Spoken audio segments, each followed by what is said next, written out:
longer than a Gen 1 Octavia, wider than a Gen 1 Octavia, taller, more space, more features. In fact, when the Slavia was launched, Skoda made a big deal about how it improves upon that original Octavia in all measurable, practical aspects. But in our head, another tube light lit, and that is with the 1.5 TSI engine making 150 horsepower, the Slavia, it could be the spiritual successor to the original Octavia RS. And that's what we're going to find out in this video with the OG RS. But before we go ahead, don't forget to hit the subscribe button, hit that bell icon to stay notified for all Evo India's video drops. And if you enjoy this video, give us a thumbs up and share this video with like-minded enthusiasts.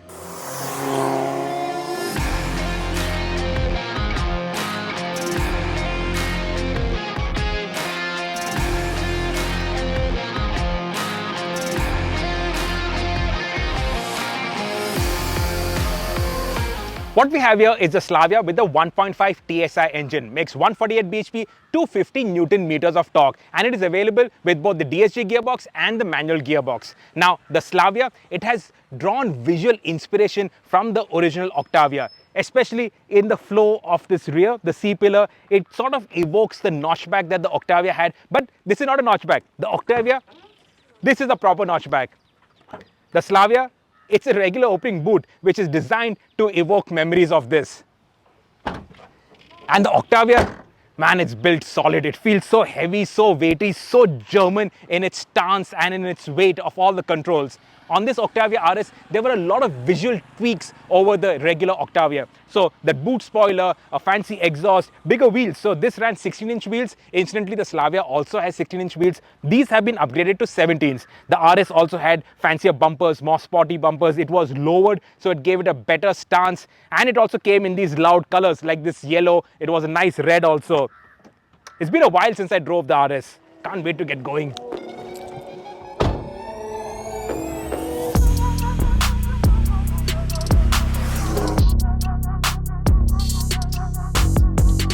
The Octavia, it was a very, very important car in the Indian automotive history. This was the first car that we experienced which was a properly modern European car. When it was launched in 2000, I remember I had just joined Overdrive back then. I was an intern still, and we had gone to Aurangabad to drive the very first Octavias that had come, and it really blew our minds. This was the first car that we had experienced where the seats adjusted for height and it could really go down low, so you had a nice proper driving position, a sporty driving position. The steering, it adjusted for reach as well as rake. That was also a very cool thing. The power windows, one-touch operation, and even today the quality of these power window switches is superb. We'll talk about that when we go into the Slavia, but these feel like better quality items. The noise when the door locks engage, that sounds proper precision German engineered. The operation of the door handles, the doors itself, the doors feel like they are Swiss bank vault doors. They're so heavy and solid. And then of course with the Octavia RS, everything got better, everything. So on the interiors, you got this different gear knob with the vRS. This actually is nicely weathered. It shows that it has been used and enjoyed. It had a different steering wheel. The center console, it wasn't like this. It wasn't this carbon fiber finish. It got a silver finish center console. It got metal pedals. Oh, and I forgot to tell you, the aircon, climate control. That was also one of the few cars with climate control in those days. The Octavia RS, it wasn't a sticker job. In those days, sticker jobs were everything.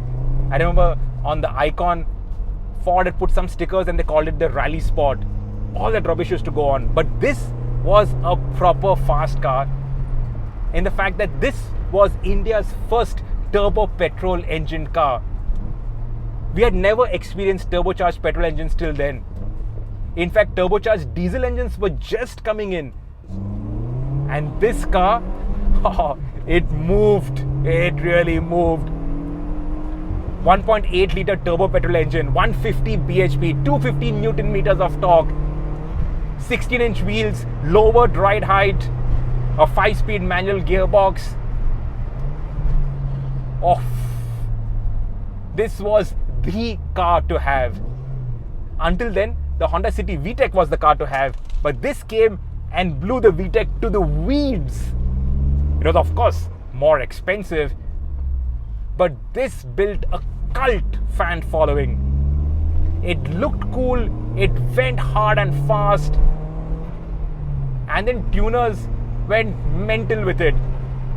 It's rare to find a Gen 1 Octavia RS which hasn't been worked on. This one has got a stage 2 map on it.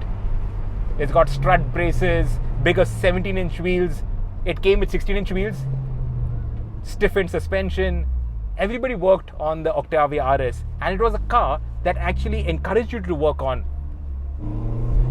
The exhaust on this, obviously, it's a little louder than the stock exhaust, but even the stock RS, it sounded nice.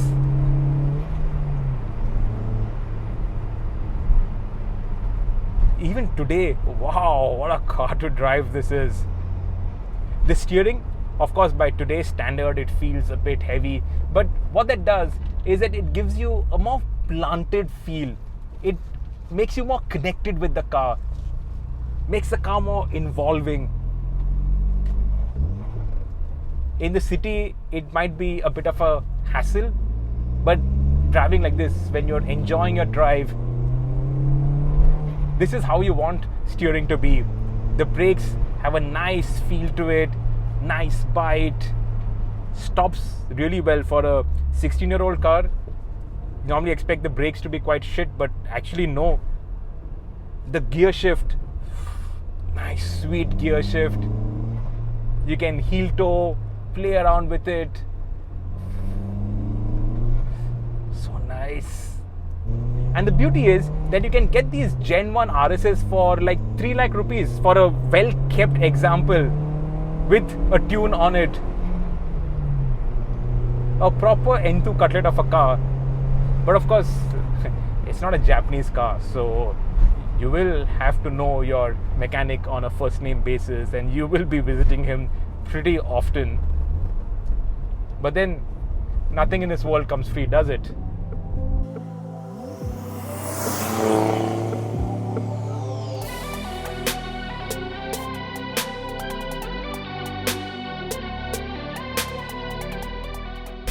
The suspension, it is lowered, and that was a problem because it does touch on big speed breakers and it is stiff. Even this road is relatively smooth, but you can feel every small ripple in it. It is hard, But all of that just highlights the fact that this is a sporty car. This is not a daily runabout car. This is a sporty car that you enjoy driving, that puts you in the mood for some enthusiastic driving. And you know what? Even today, the Octavia RS will out-drag a Slavia 1.5. Same power. In fact, the Slavia makes a little bit more torque, but this is faster. When we tested it in the day, it delivered a 0 to 100 time in just under 9 seconds. The Slavia, it does it in just under 10 seconds, and that too with the DSG gearbox. I guess it's also the emission norms, because 18 years ago, what emission norms were there? And you just look at it and you're filled with this wave of respect that this is the OG RS, a car that demands respect and that earned its spurs. We didn't have fast cars. An Esteem was a fast car. A Baleno, the old OG Baleno with the 1.6 engine, that was a fast car. Obviously, the City VTEC was there. But this took the 100 odd horsepower that those made and added 50% to it. 150 bhp to the 100 bhp of those cars. And plus the turbocharged torque. All the others were high revving, naturally aspirated engines. This was a torquey, meaty engine. The power delivery was completely different from everything else that we were driving in those days. And then you had this whoosh, whoosh from the turbo. A new experience.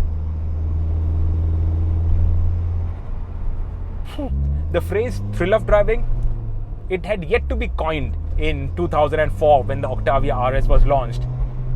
But this, it was the definition of the thrill of driving. Oh, and I must point out, it has a sunroof, and sort of like the same size sunroof as the Slavia. So that reminds me, let's go and drive the Slavia, and let's see if it can evoke the same kind of reactions as this Octavia RS does.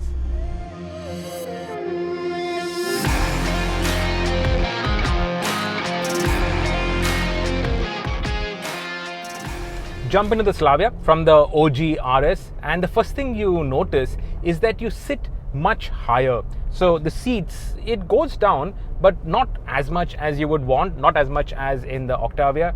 And the car itself, it is just so much higher than the Octavia RS. This is almost like an SUV seating position, and we spoke about that in our road test of the Slavia. But the contrast to the Octavia is remarkable. It's just so much higher that you sit, which doesn't feel sporty, to be honest. The low slung seating position, that is what feels sporty. And the second is this engine. Okay, that is the pace of progress. It is so much smoother. It really is like butter compared to the RS's engine. That 1.8 turbo petrol, it wasn't a direct injection turbo petrol. This is a powerful and really tech infused engine, and of course it meets all current emission norms. This 1.5 engine, you can get it with the 7-speed DSG automatic or the 6-speed manual gearbox. So it does have a manual gearbox if you like to roll through the gears yourself, like to be more involved in the driving experience. The other noticeable difference, of course, that stupid speed buzzer that all new cars have, but the steering is so much lighter. Of course, the RS is a bit too heavy going by current standards, but this is too light going by current standards. It needs to have a little bit more weight. At least when you build up speed, then it should build up weight. It should feel a little heavier. But it builds up speed quite well. Not as energetic as the Octavia RS. Of course, all the new emission norms does strangle engines. But doesn't feel as quick, as much of a rocket as that Octavia RS was. And over speed breakers, my word, this is 10 times better, if not 20 times better. It is a very refined engine, no question about that, but not a firecracker. Or maybe the RS, the old RS, has spoiled us, has altered our perspectives for a bit. It does get paddle shifters for the steering wheel, so that gives you a bit of manual control. Very easy to drive. Oh, speed breakers, it just goes so beautifully. There's never ever worry of it touching down. So all those issues are sorted out, and that just shows that Skoda, they've been understanding the Indian market and they've been delivering what Indian customers they want. But maybe for the 1.5, they could have toned down a bit on the practicality aspects, because the 1 litre is there, right? For somebody who wants a practical sedan, the 1 litre is there. The 1.5 would be bought by enthusiasts, and enthusiasts want a little bit more. They want to feel a little special. And unfortunately, the 1.5 Slavia, it doesn't make you feel that special, that different from the 1 litre. But I'm telling you, you take it easy, and this is so nice. When you drive this, after that, there's really no need for an SUV. People buy SUVs because of the whole ground clearance issue, bad roads issue. But with this, those issues are just not there. This is a sedan with all the beauty and style and stance associated with it, but that delivers the practicality of an SUV. Speaking of stance, this runs 16-inch wheels, but there is space for 17-inch wheels. The Kushaq runs 17s, for instance, so there is space for 17s, and if you slap on 17s onto this, it'll just give it a much nicer stance. If you lower it by just 10 millimeters, you lower it, it's not going to affect the ground clearance and all of that, but it'll add to the stance. It'll make it look a little bit more sporty. That is what this car needs. And that is what will bring back memories of the OG RS. Maybe that's what they can do with the Monte Carlo. We hear there is a Monte Carlo version coming. A Monte Carlo on the Kushaq, a Monte Carlo on the Slavia also after that. And if they do all of this on the Monte Carlo, boy oh boy will we be happy. They probably won't be able to call it the RS because there will be global guidelines for all of it. But they can do a Monte Carlo that will make us enthusiasts smile. As of now, the Slavia 1.5, it presents a great opportunity for tuners to work their magic on it. A map, lowered springs, stiffer suspension, bigger wheels, a throaty exhaust. And that's it, you're done. You have an N2 cutlet.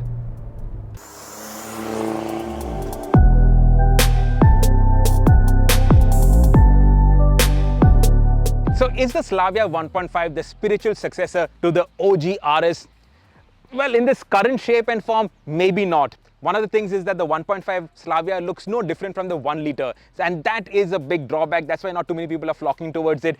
Remember, the OG RS, it had the spoiler, bigger wheels, different exhaust. It looked different from the regular Octavia, and that was one of its calling cards. Another thing is that the Slavia, at least the 1.5, needs to be a little sporty. So lower the ride height, maybe 10 millimeters, that's all. It's not going to affect the ground clearance over speed breakers, but it'll give it a slightly sportier stance. That will also allow it to put down its power better. Also, give it a slightly throatier exhaust. Now, the OG RS, it had a quad-shaped exhaust pipe. This one is running twin exhaust pipes, and interestingly, the 1.5 Slavia actually has twin exhaust pipes, but the bumper, it doesn't have any cutouts, so it doesn't portray it. But if this had slight sporty tweaks, like a bumper cutout, showcase the exhaust, a blacked out roof, a small spoiler, slightly lower stance, give it bigger wheels, maybe 18-inch wheels, and that will give it the ingredients to make this the successor to a car that we all grew up lusting after.